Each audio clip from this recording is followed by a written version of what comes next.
पिता अधर्म आचरण कर रहा है तो बच्चे भी उसका भोगेंगे। बिल्कुल, बच्चा करेगा तो बाप को भी भोगना पड़ेगा, बाप की भी निंदा होगी, उसको भी गालियां मिलेगी, समाज में उसको सर नीचा करना पड़ेगा। चाहे पिता का संबंध गलत हो या पुत्र का संबंध गलत हो, दोनों को भोगना पड़ेगा। अधर्म आचरण से आया हुआ धन भी प्रभावित, पूरे परिवार को शोकित करेगा, पूरे परिवार को शोकित करेगा। और दिखता है तो एक गाड़ी बंगला सब बन गया। ये सब बाहरी है, बाहरी है।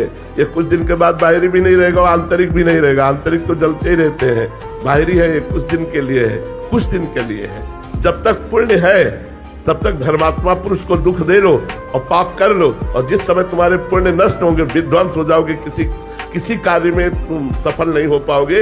अभी तुम्हारे पुण्य इसलिए सफलता दिखाई दे रही है। जी, पापाचरण वालों को तो समझ आया, बट ये जो धर्म आचरण कर रहे हैं फिर भी दुखी हैं, इनका क्या रहस्य? पूर्व जन्म के जो पाप है, अब उनके पाप का जो क्रम लागू हुआ है वो नष्ट हो जाएंगे।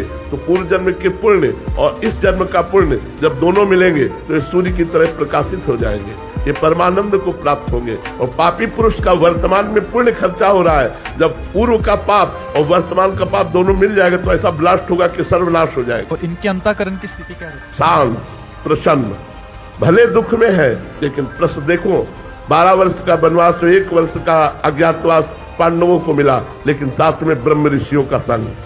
ये सौभाग्य कि बड़े बड़े ब्रह्म ऋषि भगवान की चर्चा सुनाते हुए उनको 12 वर्ष समझ में ही नहीं आया कैसे कट गए। बाहरी कष्टों की परवाह नहीं करते धर्म में चलने वाले ये अधर्मिक पुरुष लोग थोड़ी देर के लिए बाहरी सुखों को भोगते हैं और अंत में महादुख को प्राप्त होते हैं।